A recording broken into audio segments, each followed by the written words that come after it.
I'm happy that we are calling Phantom not a great unit, considering we have things in game like Clay and Bay, which are probably one of the worst things Shift Up has released in a while.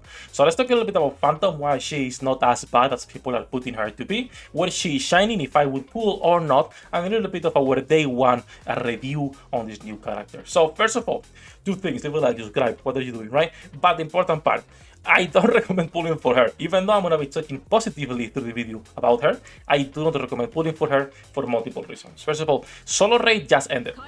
That's the biggest reason. It's like, okay, you made a water character, solo raid weak to water, and you decide to end that just specifically there. So it's like a lot of value lost from the get-go. Elysion Tower is already kind of dog shit because there is only made privacy as the other option. So it's not really hard to compete as a good DPS for Elysion, considering there's only made privacy. Guillotine, it's kind of XD. And then the other two reasons is that we're getting one more banner and then we're getting anniversary. If the next banner is the one that people are talking about, which is Rumani, if you don't know her, Google her. She is the gym girl. We've seen her in the campaign already, right? And then anniversary, then I would pull on those characters because, well, Rumani has good fan service and anniversary most likely is going to be a broken character. So just for those reasons, I would not pull. She's not a limited character. I would put her on the wishlist when she comes there. No reason to be using resources on a character that is just good, just average good, right? So that said, let's talk about her kit, what's going on, why people are calling her mid, and why Shift Up sometimes doesn't understand how to make proper kits.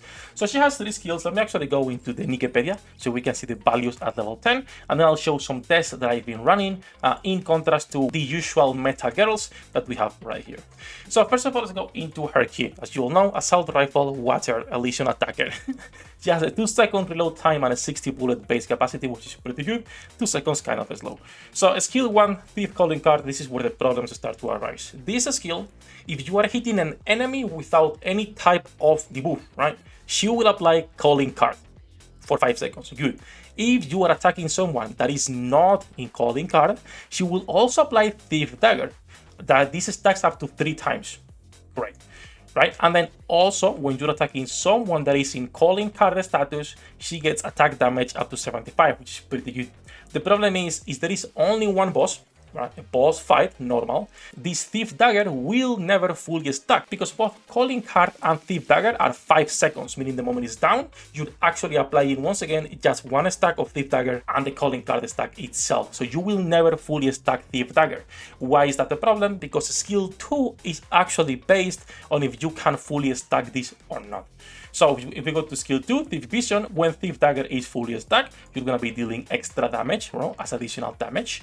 It will also remove Calling Card status, and when it's fully stacked, you will also increase your distribute damage continuously as long as it's fully stacked, up to 3 times, and then stacks are removed after you use your burst skill. So you are never proccing this on a boss fight because you cannot fully stack the second part, this Thief Dagger, right? Now, even without that, she's still pretty good, and we'll talk about it in a second. You also get, after landing 10 normal attacks, affecting herself, attack increased by 85%, and distribute damage increased by 31%. And then lastly, her burst, it's a big AoE affecting all enemies, 1400 of final attack as distribute damage. So distribute stonks going up.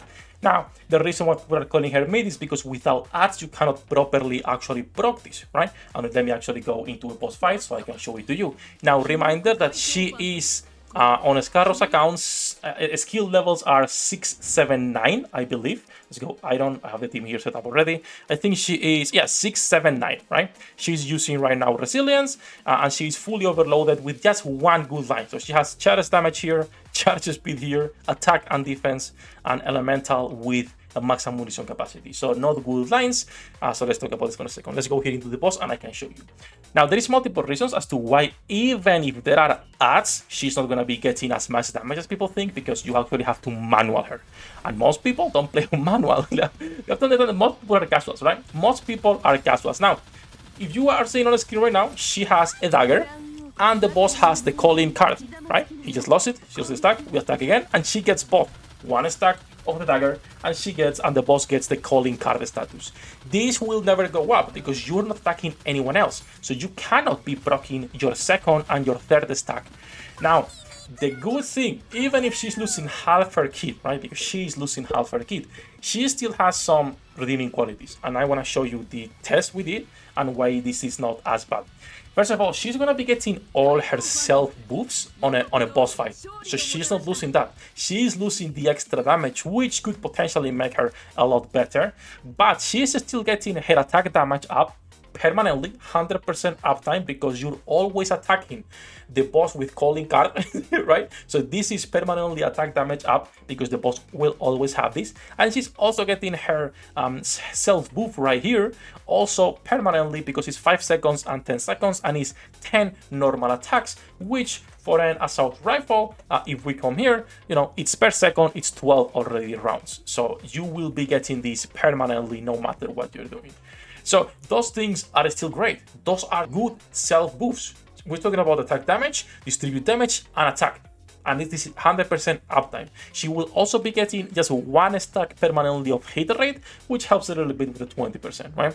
Now, of course, you're still, again, losing half of her hit, right? I'm not saying she's good, but that is still great self-boost. You're also always going to be getting 100% uptime on the defense down, which is not good, so we don't care about that. So, a couple of things in there to understand, right? Considering she's getting those self-boosts, she's losing half her kit because we're testing against the boss, and that she has no doll on level 679. She's doing 2.3 billion damage versus 2.7 on Scarlet. Now, Scarlet is fully invested with the purple doll phase 15, and she's doing 2.3 versus 2.7. So people calling her mid is kind of disingenuous, because even on a boss fight, if she has a doll and if she is 10-10-10 like Scarlet, and Scarlet has 3 attack lines instead of 1, she is gonna be catching up. And this is on auto, right? She's gonna be catching up to Scarlet, which is our benchmark for the DPS nowadays. So this is a decent character. I'm not saying she's good, all right? And that's what I was saying. It's easy to skip. There is like no reason unless she's your waifu to be pulling, but she's not a bad character. I'm happy this is what we're considering a mid unit or a bad unit, because it's actually nice that Shift Up is not releasing anymore characters like Clay and Bay that are just absolutely dog shit, right? If I come here and I go down, like Clay and Bay are just bad characters. They are not good characters. There is like almost 0 situations where you want to be using them. Now that said, let's go back to B3s and we'll talk about the tier list in a second. But if we compare her with Quincy without the doll, she's doing 3 billion damage. Balanced it.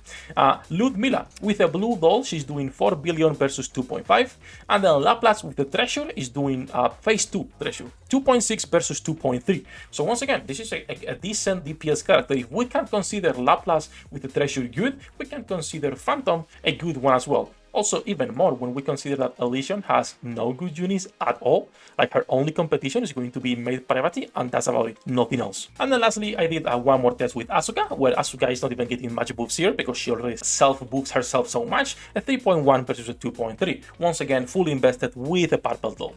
So, I don't think this is a bad character at all, even considering that right now she is not using her full kit because, well, unless there is ads, you're not going to be proccing this. Now, even if there are ads, it's important to understand that on auto, she will not be proccing her kit either. You have to manually play her. That's a big downside, in my opinion, right? As the biggest auto battler enjoyer here, that is a big downside because she needs to be attacking different characters until she marks all of them. That's and rinse and repeat. Again, that's like a small downside only. She's just gonna be a great character, a good character for climbing Elysion Tower as well, because there is no good options right now.